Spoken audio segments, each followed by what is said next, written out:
முக்கியமானது. இதில் பங்கு கொள்ளாவிட்டால் நீ என்ன செய்ய முடியாது. என்னோடு உனக்கு என்ன இல்லை? பங்கு இல்லை, நித்திய ஜீவன் இல்லை. என் சதையை தின்று என் இரத்தத்தில் பானம் பண்ணாவிட்டால் உனக்குள்ள என்ன இல்லை? ஜீவன் இல்லை.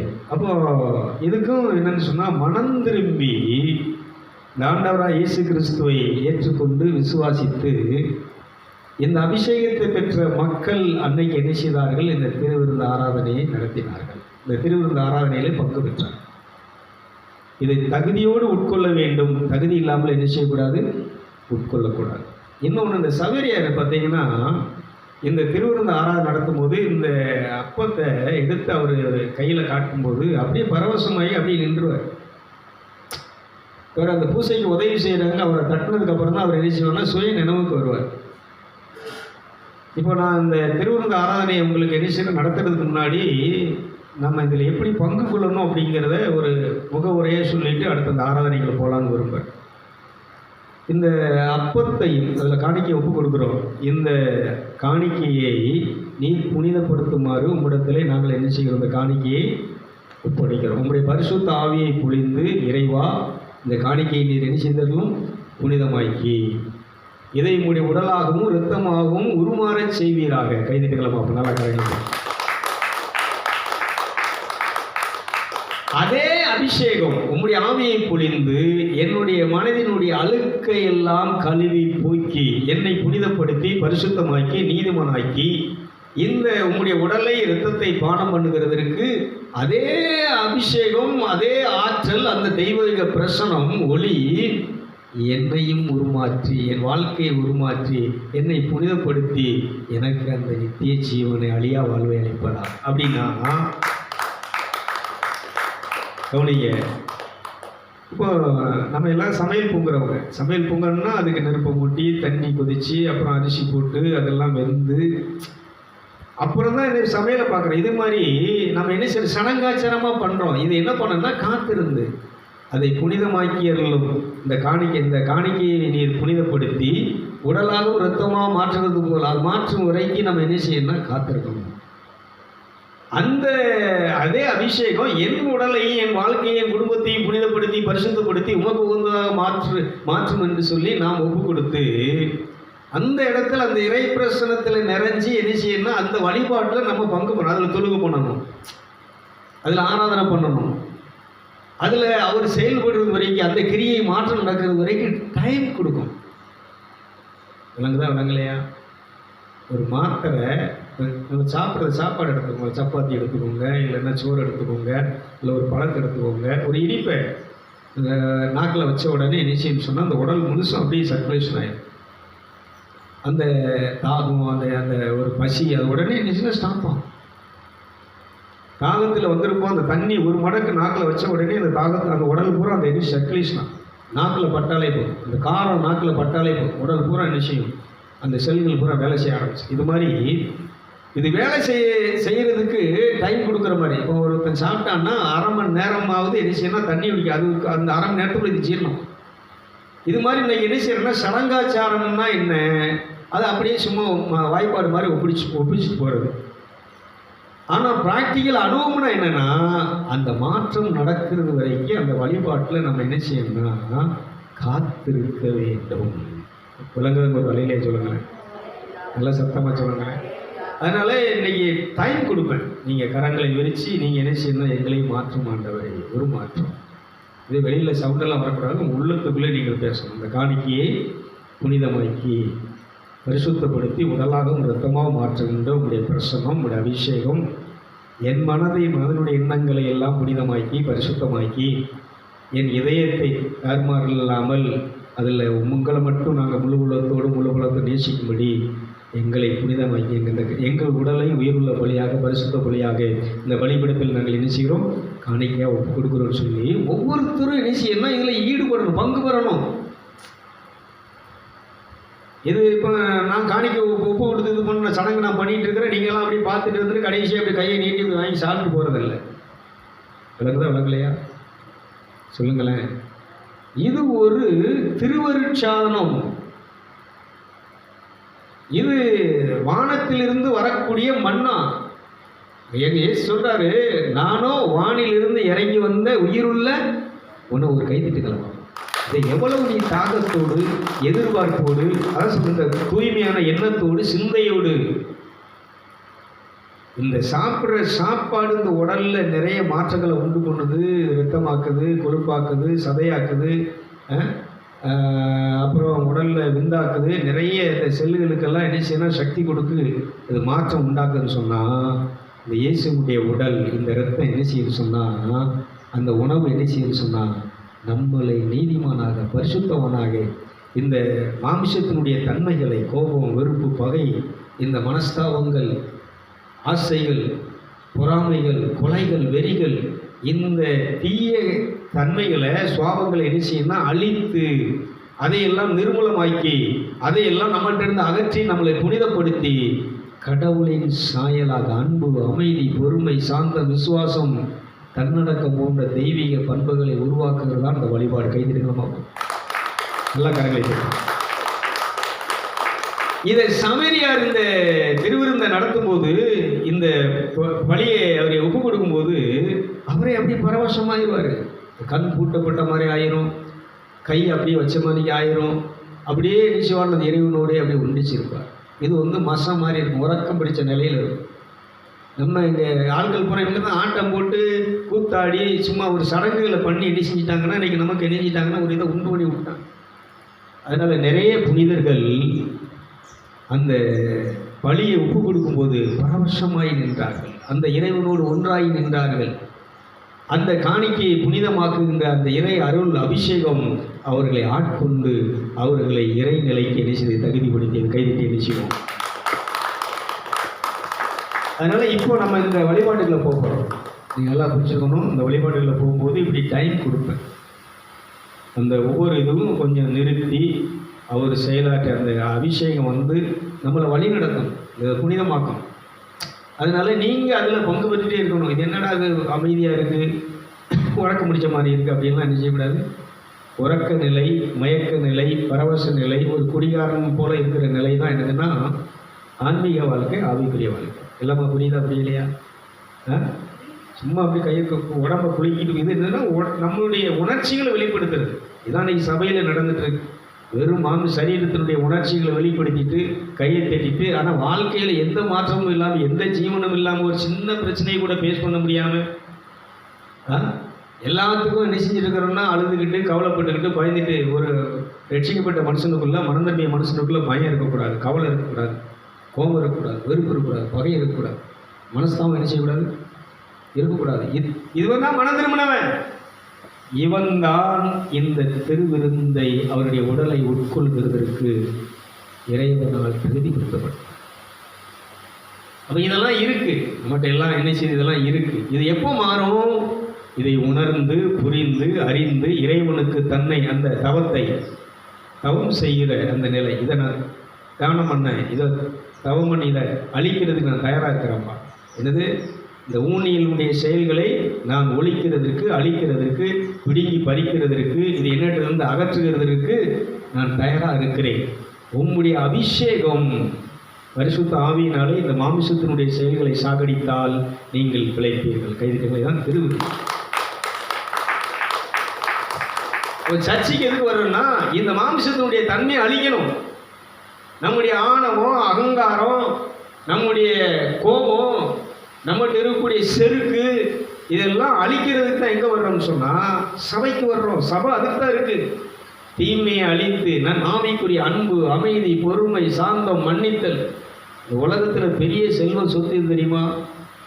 ஒருத்தனுடைய தவறை மன்னித்து, ஆண்டவரே உன்னை தண்டித்து விடாதவர்கள் உனக்கு என்ன விடும்? அதாங்க மிகப்பெரிய சொத்து. அன்பு செய்தல், சந்தோஷப்படுதல். அதனால் இப்போ நம்ம இந்த ஆராதனைக்கு போகிறோம். இப்போ என்ன செய்யணும்னா, அந்த பலியில் எங்கள் உடலை உயிருள்ள பலியாக, பரிசுத்த பலியாக இறைவா ஒப்படைக்கணும். இருதயத்தை ஒப்படைக்கணும். இந்த இருதயத்தை புனிதமாக்கி பரிசுத்தப்படுத்தி இதில் நீர் தங்கும்படி நேசிக்கிறேன், அர்ப்பணிக்கிறேன். இப்படி நீங்கள் என்ன செய்யணும், ஒவ்வொருத்தரும் அதில் ஈடுபட. இதில் நான் அங்கே இந்த வழிபாட்டை இது பண்ணிகிட்டு இருக்கும்போது நீங்கள் என்ன செய்யணும், உங்களை முழுசாக ஒப்பு கொடுத்து இதை இந்த காணிக்கையை புனிதமாக்கியது போல என்னை புனிதமாக்கியது. இதை உங்கள் உடலாக ரத்தமாக மாற்றுவது போல என் வாழ்க்கையை நீர் என்ன செய்திருந்தோம், உமக்கு உகந்ததாக நீர் என்ன செய்யும் மாற்றிடும். இது நீங்கள் என்ன செய்யணும், ஒப்பு கொடுத்து நீங்கள் அந்த வழியை என்ன செய்யணும்னா நீங்கள் ஏறெடுக்கணும், அதில் நீங்கள் பங்கு பெறணும். அப்படி பண்ணி பாருங்க, உங்கள் வாழ்க்கை நிச்சயமாக மாறும், சத்தியமாக மாறும். கைதுக்கு நிச்சயம் வேற வழி கிடையாது. இப்படி தான் அந்த புனிதர்கள் என்ன செஞ்சாங்கன்னா, ஒவ்வொரு நாளும் ஆண்டவருடைய பாதத்தில் அன்னைக்கு இந்த அவருடைய உடலை அந்த அப்பத்தை எடுத்து ஒரு நோயாளி கொடுத்தாங்கன்னா அந்த நோயாளி குணமடைஞ்சாங்க. ஏன்னா அதில் அது இயேசுடைய உடல். இந்த நோயாளியை குணமாக்கக்கூடிய சக்தி எதில் இருக்குன்னு சொன்னால் அவருடைய உடல் இருக்குங்கிறது அவங்க என்ன செஞ்சாங்கன்னா விசுவாசத்தோடு கொண்டு போய் கொடுத்தாங்க. அதனால் அவங்க என்ன செஞ்சாங்கன்னா குணமடைந்தார்கள். இதை உட்கொள்ளும் போது, இந்த இரத்தத்தை நீங்கள் பானம் பண்ணும்போது இந்த உடல் என்ன செய்யணும், சீர் பொருந்தணும், செம்மையாகணும். ஒவ்வொரு நாளும் இந்த உடல் என்ன செய்யணும், புத்துயிர் அளிக்கணும். இந்த உடலினுடைய பிரச்சனையை, நோயை, உடலுடைய இதை குணமாக்கக்கூடிய, நலமாக்கக்கூடிய ஆற்றல் எதில் இருக்குன்னு சொன்னால் நாம் உட்கொள்கின்ற இயேசுடைய உடலிலும் இரத்தத்திலும் இருக்கிறது. கைதிகளமா. அதனால் இன்றைக்கி இந்த வழிபாடை பண்ணும்போது நீங்கள் என்ன செய்யணும்னா, அந்த நேரத்தில் நான் இதெல்லாம் சொல்லிகிட்டு இருக்கேன், நான் அந்த வழிபாட்டை தான் என்ன செய்ய கவனிச்சுட்டு இருப்பேன். நீங்கள் பண்ணும்போது என்ன செய்யணும், அதை பண்ணும்போது இந்த காணிக்கையை புனிதமாக்கின்ற உங்களுடைய அருள் அபிஷேகம் என்னை புனிதமாக்கட்டும், என் இதயத்தை என்ன செய்யட்டும், புனிதமாக்கட்டும், என்னுடைய குடும்பத்தை என்ன செய்யட்டும். சொல்லுங்கள், ஒரு பாட்டை கூட பாடும். ஏசப்பா ஏசப்பா ஏசப்பா ஏசப்பா ஏசப்பா ஏசப்பா ஏசப்பா ஏசப்பா உன்னதத்தாலே நாத்துமாவை கழுவ வேண்டுமே, உன்னதத்தாலே நாத்துமாவை கழுவ வேண்டுமே. நல்ல கைதி. ஏசப்பா ஏசப்பா ஏசப்பா ஏசப்பா ஏசப்பா ஏசப்பா ஏசப்பா ஏசப்பா உன்னதத்தால் என் ஆவியை கழுவ வேண்டுமே, உன்னதத்தால் என் ஆவியை கழுவ வேண்டுமே. ஏசப்பா ஏசப்பா ஏசப்பா ஏசப்பா ஏசப்பா ஏசப்பா ஏசப்பா ஏசப்பா உன்னதத்தால் என் சரீரத்தை கழுவ வேண்டுமே, உன்னதத்தால் என் சரீரத்தை கழுவ வேண்டுமே. ஏசப்பா ஏசப்பா ஏசப்பா ஏசப்பா உன்னதத்தால் என் குடும்பத்தை கழுவ வேண்டுமே, உன்னதத்தால் என் குடும்பத்தை கழுவ வேண்டுமே. ஏசப்பா ஏசப்பா ஏசப்பா ஏசப்பா ஏசப்பா ஏசப்பா ஏசப்பா ஏசப்பா உன்னதத்தால் என் சிந்தனையை கழுவ வேண்டுமே, உன்னதத்தால் என் சிந்தனையை கழுவ வேண்டுமே. ஏசப்பா ஏசப்பா ஏசப்பா ஏசப்பா ஏசப்பா ஏசப்பா ஏசப்பா ஏசப்பா உம்மைக்கினி என் ஆத்துமாவை நிரப்ப வேண்டுமே, உம்மைக்கினி என் ஆத்துமாவை நிரப்ப வேண்டுமே. ஏசப்பா ஏசப்பா ஏசப்பா ஏசப்பா ஏசப்பா ஏசப்பா ஏசப்பா ஏசப்பா உம்மைக்கினி என் சிந்தனையை நிரப்ப வேண்டுமே, உம்மைக்கினி என் சிந்தனையை நிரப்ப வேண்டுமே. ஏசப்பா ஏசப்பா ஏசப்பா ஏசப்பா ஏசப்பா ஏசப்பா ஏசப்பா ஏசப்பா உம்மைக்கினி என் சரீரத்தை நிரப்ப வேண்டுமே, உம்மைக்கினி என் சரீரத்தை நிரப்ப வேண்டுமே. ஏசப்பா ஏசப்பா ஏசப்பா ஏசப்பா ஏசப்பா ஏசப்பா ஏசப்பா ஏசப்பா உம்மைக்கினி என் குடும்பத்தை நிரப்ப வேண்டுமே, உம்மைக்கினி என் குடும்பத்தை நிரப்ப வேண்டுமே. ஏசப்பா ஏசப்பா ஏசப்பா ஏசப்பா ஏசப்பா ஏசப்பா ஏசப்பா ஏசப்பா உம்மைக்கினி என் ஊழியத்தை நிரப்ப வேண்டுமே, உம்மைக்கினி என் ஊழியத்தை நிரப்ப வேண்டுமே. ஏசப்பா ஏசப்பா ஏசப்பா ஏசப்பா உம்மைக்கினி குடும்பத்தை நிரப்ப வேண்டுமே, உம்மைக்கினி சபையை நிரப்ப வேண்டுமே.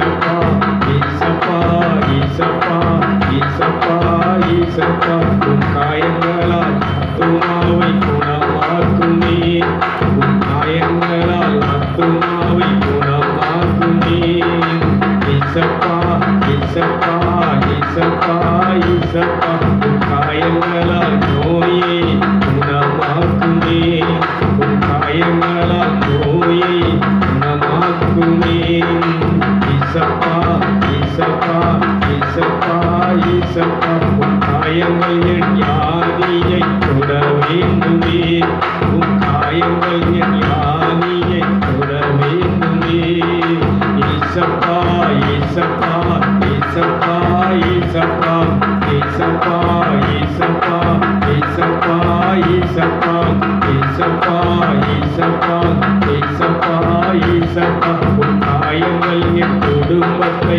தொட வேண்டுமே உன் காயங்களால் குடும்பத்தை தொட வேண்டுமே ஈசப்பா ஈசப்பா ஈசப்பா ஈசப்பா உன் காயங்களால் யாதியை குணமாக்குமே உன் காயங்களால் யாதியை குணமாக்குமே ஈசப்பா ஈசப்பா ஈசப்பா ஈசப்பா உன் இரத்தத்தால் என் பாவங்களை கழுவ வேண்டுமே உன் இரத்தத்தால் என் பாவங்களை கழுவ வேண்டுமே ஈசப்பா ஈசப்பா ஈசப்பா ஈசப்பா உன் இரத்தத்தால் என் சிந்தனையை கழுவ வேண்டுமே உன் இரத்தத்தால் என் சிந்தனையை கழுவ வேண்டுமே ஈசப்பா ஈசப்பா ஈசப்பா ஈசப்பா உன் இரத்தத்தால் என் இதயத்தை கழுவ வேண்டுமே உன் இரத்தத்தால் என் இதயத்தை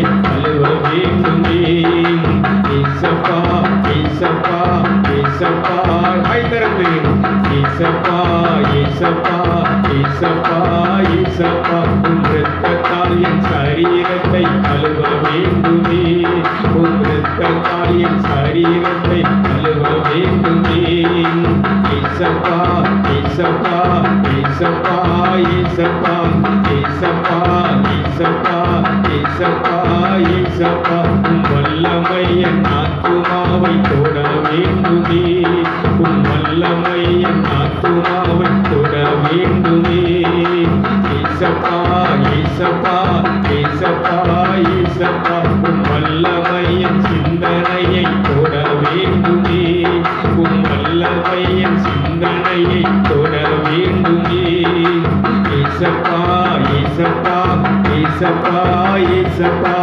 ஈசப்பா ஈசப்பா ஈசப்பா ஈசப்பா உன் வல்லமை என் குடும்பத்தை தொட வேண்டுமே உன் வல்லமை என் குடும்பத்தை தொட வேண்டுமே ஈசப்பா ஈசப்பா ஈசப்பா ஈசப்பா ஈசப்பா ஈசப்பா ஈசப்பா ஈசப்பா உன் வல்லமை என் சபையை தொட வேண்டுமே உன் வல்லமை உன் சபையை தொட வேண்டுமே ஈசப்பா ஈசப்பா ஈசப்பா ஈசப்பா உன் வல்லமை என் காணிக்கையை ஏற்க வேண்டுமே உன் வல்லமையால் காணிக்கையை உருமாற்றுமே ஈசப்பா ஈசப்பா ஈசப்பா ஈசப்பா ஈசப்பா ஈசப்பா ஈசப்பா ஈசப்பா பிரைஸ் தி லார்ட்.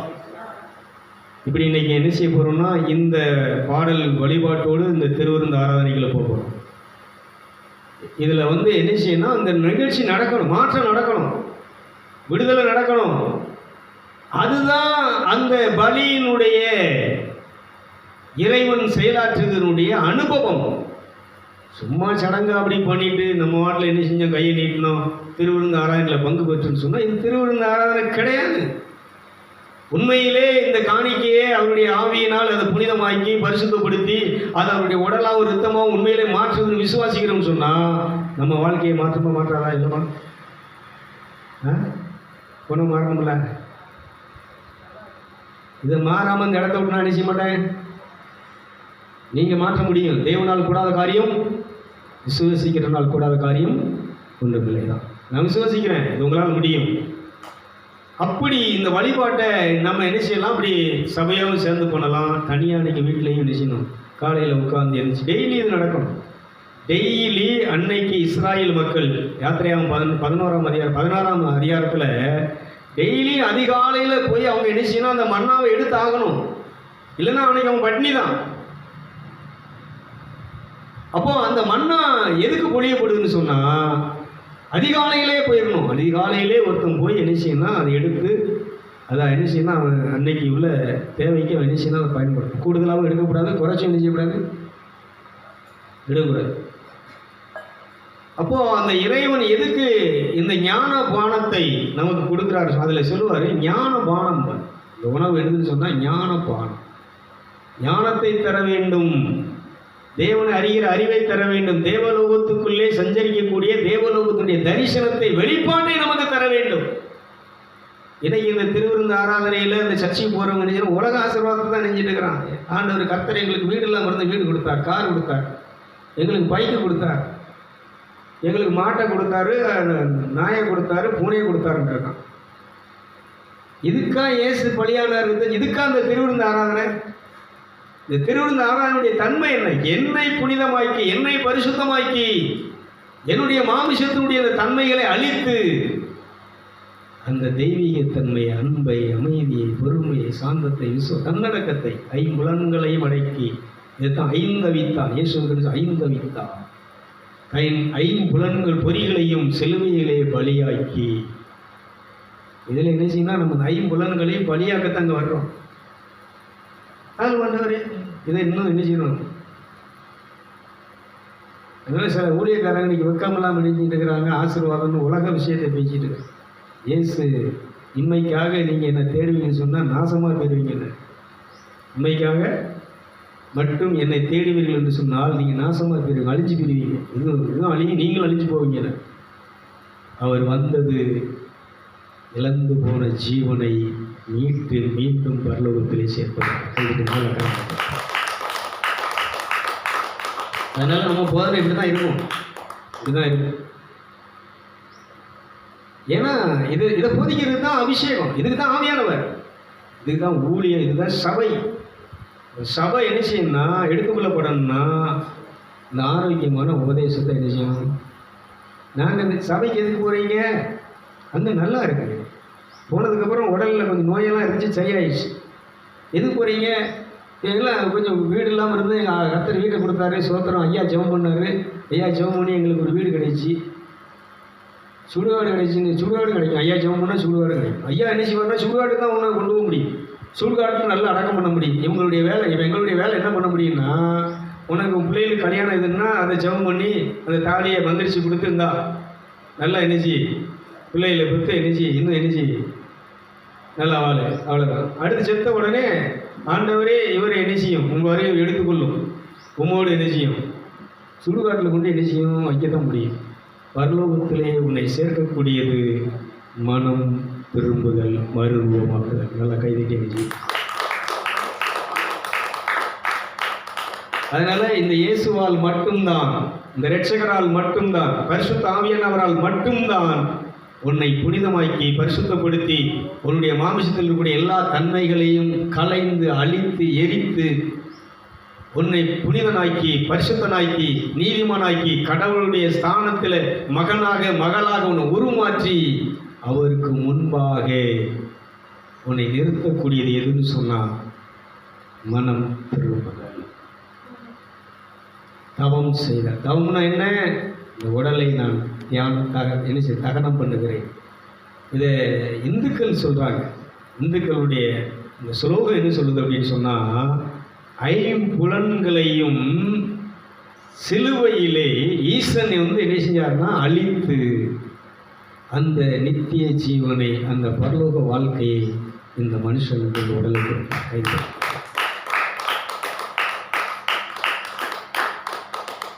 விளங்குதா இல்லைங்களையா? அப்போ அந்த திருவிருந்துங்கிறது சாதாரணமான ஒன்று அல்ல, ஏதோ வேடிக்கையாக சடங்காக உட்காந்து கையை நீட்டி இணைச்சி கலந்துட்டு போகிறதல்ல. என் வாழ்க்கையே உருமாற்றக்கூடிய தேவ சாயலா நீதிமானாக பரிசுத்தவனாக கடவுளை போல் மாற்றக்கூடிய ஒரு தெய்வீக பானம். ஞான பானம் அத்திரையாமத்தை சொல்ல ஞான பானங்கிற இது வானிலிருந்து இறங்கி எங்க இறைவன்கிட்ட வருது. இது ஒரு பாஸ்டர் கொடுக்கறது இல்லை. அதை நீங்க நல்லா புரியணும். எங்கிருந்து வருது? இறைவனிடத்திலிருந்து வருகிறது.